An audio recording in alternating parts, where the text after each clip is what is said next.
तिष्ठन्तमानंद कंदम परब्रह्मलिंगम भजे पांडव. हे जास्त जवळ बोलले की सगळं गुंत येईल. व्यासपीठावरील उपस्थित आजच्या या कार्यक्रमाचे प्रमुख पाहुणे चव्हाण साहेब आणि बाबर साहेब आणि व्यासपीठावरील उपस्थित सर्व ज्यांना पुरस्कार मिळालेला आहे असे सर्व पुरस्कार्थी आणि आपण सर्वजण पहिल्यांदा मी या ज्यांना पुरस्कार मिळाला आहे त्यांचं अभिनंदन करतो. पुरस्कार देतात कशासाठी? ज्यांनी जीवनामध्ये काहीतरी काम केलेलं आहे त्या कामाचे कुठे ना कुठेतरी समाजाने दखल घेतलेली आहे त्यासाठी हे पुरस्कार असतात. आणि त्याचबरोबर पुढच्या लोकांना ते काम करण्याची प्रवृत्ती निर्माण व्हावी त्याच्यासाठी हे पुरस्कार आहे. या माध्यमातून लोकांची ती प्रवृत्ती वाढावी त्या दृष्टीनं आजचा हा पुरस्कार सोहळा मिठाई गुरुकुल संस्थेचे प्रमुख श्री व सौ हरिभक्तीपरायण सूर्याजी महाराज भोसले यांनी बालसंस्कार शिबिराच्या निमित्तानं हाडला. मला एक सांगा, संस्कार शिबिर चालू करायची पाळी का? पूर्वीच्या काळामध्ये आळंदीमध्ये एक 3 ते 4 संस्था होत्या. एक जोग महाराजांची संस्था, एक साधकाश्रम होता, एक देहूकर माऊलींची संस्था आणि एक जयराम महाराजांची संस्था आणि त्याचबरोबरीनं कुंभार गुरुजींची संस्था. पण आज आळंदी असेल पंढरपूरमध्ये फक्त एक संस्था होती. ती बळच म्हणजे इथं राहतो.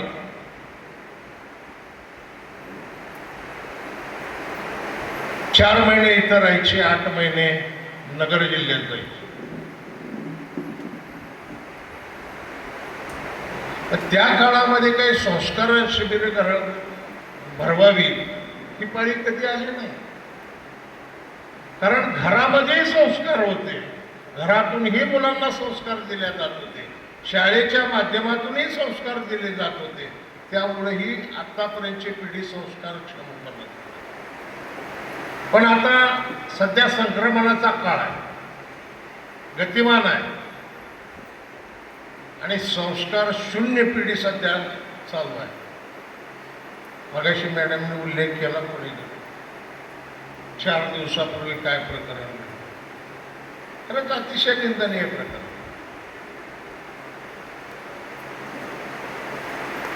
आज जर ते संस्कार असते तर ती अवलाद तसली जन्माला आली असते का? वारकरी संप्रदाय हा देणारा संप्रदाय, ज्ञान देणारा संप्रदाय आहे. पण त्यातनं आपण घ्यायचं काय याचाही विचार केला पाहिजे. आणि सध्या वारकरी संप्रदायावर संक्रमण चालू आहे आणि त्याला कारणीभूत काही अनेक संस्था चालक सुद्धा आहेत. मागच्या 4-5 वर्षात जर बघितलं तर आळंदीच्या संस्थेमध्ये काय घडलंय, काय नाही हे सगळ्या महाराष्ट्राला माहिती झालं. त्याचा उल्लेख करायची गरज नाही.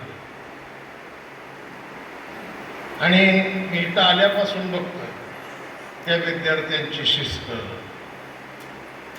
कागदावर 4 वर्ष असेल, प्रत्यक्षात 8 वर्ष झाले ही संस्था चालू आहे. संस्था चालवायचं सोपं काम नाही, सतीचं वाण आहे. आणि हे पोरं सांभाळायचं सोपं काम नाही. जसे ढोरं आहेत तसंच पोराचं काम राहतं. ते ढोरं कुणीकडे पळतील काही सांगता येत नाही. तसं ही पोरं कुठल्या दिशेला जातील हे सांगता येत नाही आणि त्यांना योग्य दिशेला न्यायचं काम भोसले महाराज करतात.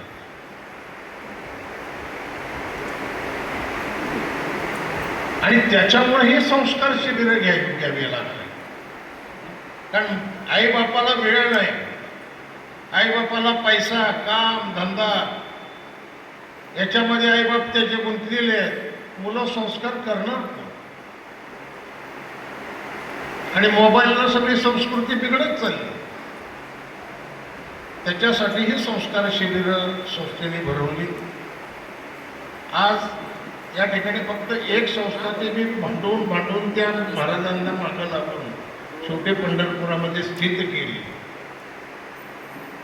ती संस्था जोग महाराज संस्थेच्या धर्तीवर पोराला फी नव्हती, पण एवढे चांगले चांगले विद्यार्थी घडवलेत की आज संपूर्ण महाराष्ट्रभर नाही देशभर त्यांची नाव आहे.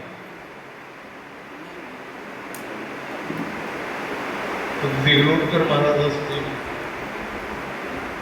तुमचे जयवंत महाराज बोलले असतील, ही त्यांच्याकडची शिकलेली मंडळी अनेक थोर मोठी आहे. सगळ्यांची नावं घेऊन बसून आपल्याला काही करायचं, त्याच्या पाठीमागे काय कारण आहे?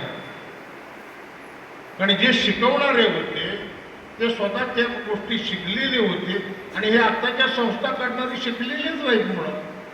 आणि कीर्तन करताना अर्धवटच आहे. संप्रदायाचं वाटोळ जर कोण करत असेल तर हे कीर्तन करायला लागले असं माझं स्पष्ट मत. ज्या परंपरेचे काही फड आहेत, जे परंपरेच्या दिंड्या आहेत, त्याच्यातली मंडळी अशी भरकटलेली नाही.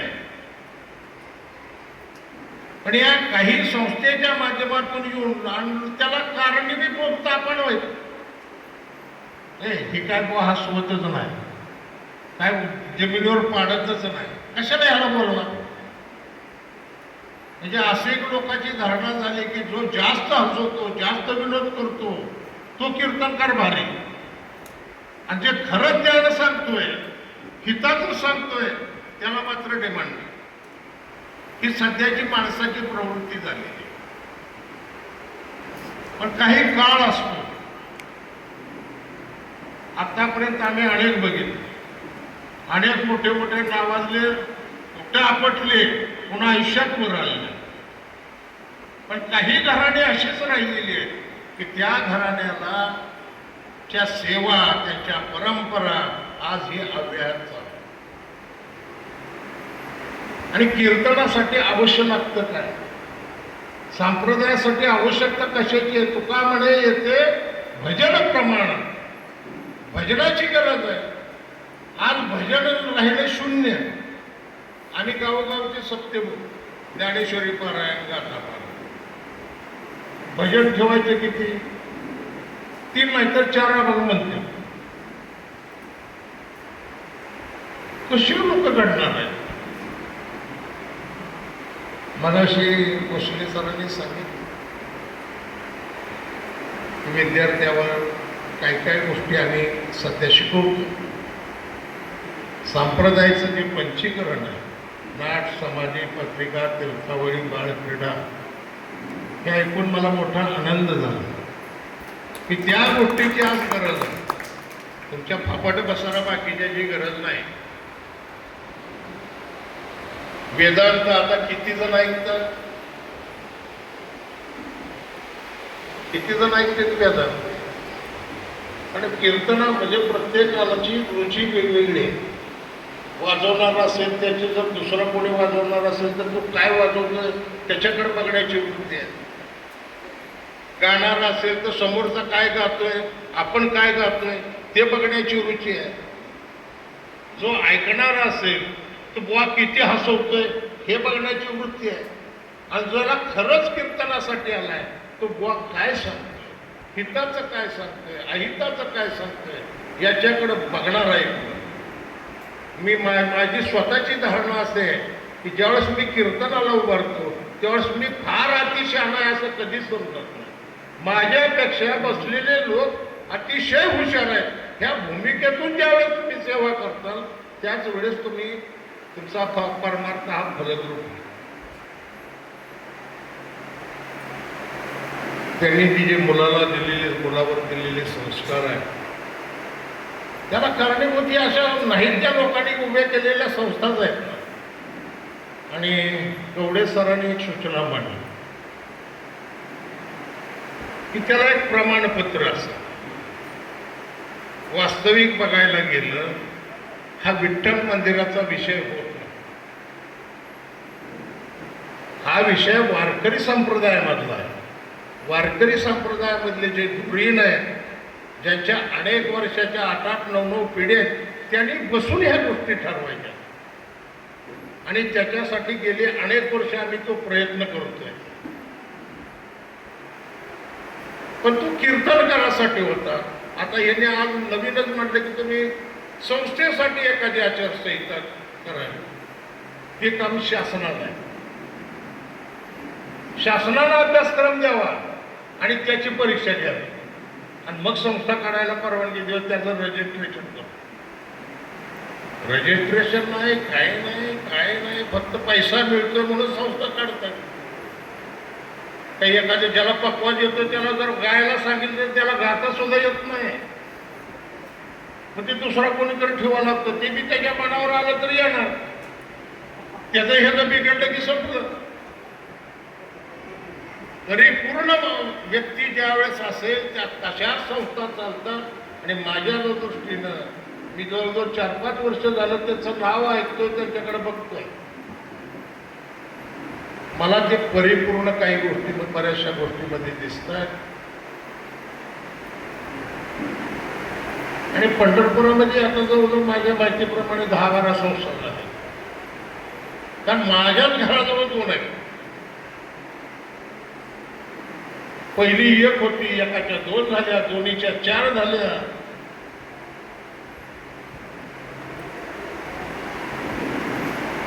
वास्तविक बघायला गेलं, ज्ञानोबराय तुकोबरायला काय दिलं हो आपण त्या काळामध्ये? त्यांचं वाङ्मय आपण वापरतोय, त्यांना काय देतोय आपण? आणि तुम्ही मात्र ज्ञानोबा तुकोबराय सांगण्यासाठी पैसे घेताय, ते शिकवण्यासाठी पैसे घेताय. याच्यापेक्षा दुर्दैव संप्रदायाचं दुसरं काय असतं? तरी पण आता असो, काही गोष्टी अशा सगळ्या गोष्टी सांभाळाव्या लागतात. विद्यार्थ्यांना शाळेत बी पाठवायचं, त्यांना खाऊ पिऊ बी घालवायचं. आणि ही सगळी काही संस्था काढणारी काय मोठी अति श्रीमंत व्यक्ती आहेत अशातला भाग नाही. आणि त्याच्यासाठी राबावं लागतं. आणि चिखलाच्या गोळ्याचा त्याला आकार द्यायचा, त्याला मूर्ती करायची. हे दगड आहे, त्या दगडाला आकार घडवायचा आहे. एवढं सोपं काम समजू नका. ते काम तुम्ही सतीचं बाण म्हणून घेऊन करताय.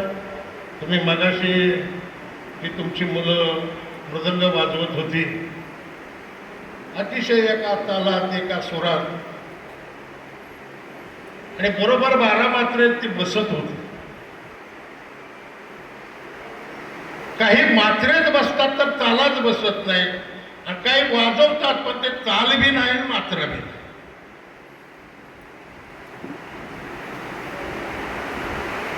आणि असं असल्यामुळे या बालसंस्कार आता घरातून मिळेना, शाळेतून मिळेना.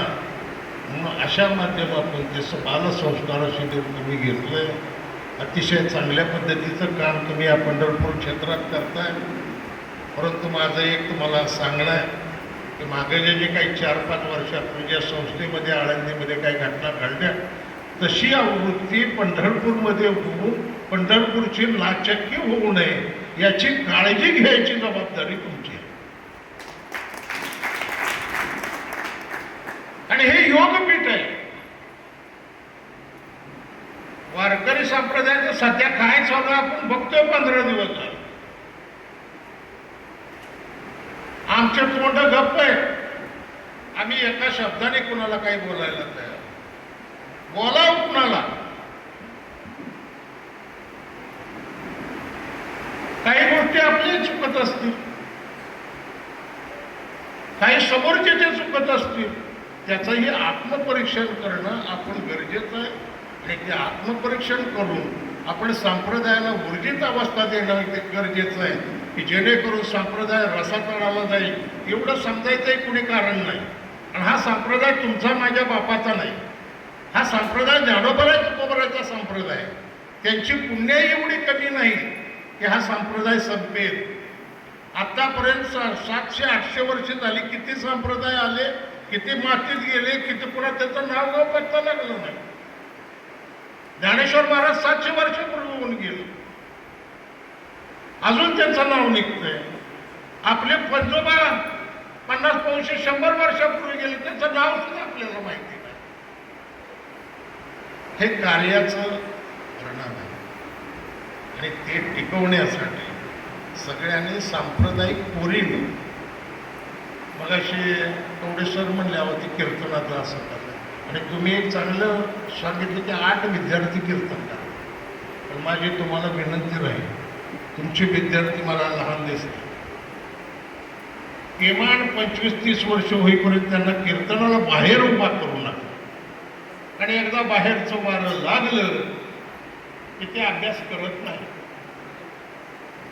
त्यांच्याकडून जेवढा तुम्हाला जास्तीत जास्त अभ्यास करून घेता येईल, संत वाङ्मयाचा जेवढा जास्तीत जास्त त्यांच्याकडून सोडवून घेता येईल. तुम्ही कुंभार गुरुजींच्या संस्थेत शिकलेला, आमचे मित्र पंडित महाराज क्षीरसागराकडे तुम्ही शिकलेला, त्यामुळे तुमचं नेमकं शिक्षण कशा पद्धतीचं आहे याची पूर्ण खात्री मला आहे. आणि त्यांच्याही पुढचं शिक्षण इथं होतं. वैकुंठवासी हरिभक्तीपरायण हरिभावानंद पाटील, आज तिन्ही देगलूरकर असतील, हेमंत भोजले असतील, मोठमोठे विद्वान जे आता जे महाराष्ट्रभर असतील त्याचे, ते सगळे यांच्याकडे शिकलेले. तर त्याची एक गोष्ट सांगतो, त्याची संस्थान चालक कशा पद्धतीचा राहतो त्याच्याविषयी एक गोष्ट सांगतो. एकदा ते आजारी होते आणि पंढरपूरला सांगोला रोडला डॉक्टर गायकवाड हॉस्पिटल, तर त्यांना ऍडमिट केलं. ऍडमिट केल्यानंतर रात्री 2 वाजता त्यांना जाग आली. जाग आल्यानंतर जे जवळ 2 मुलं होती, त्या मुलाला सांगितलं, उठ रे,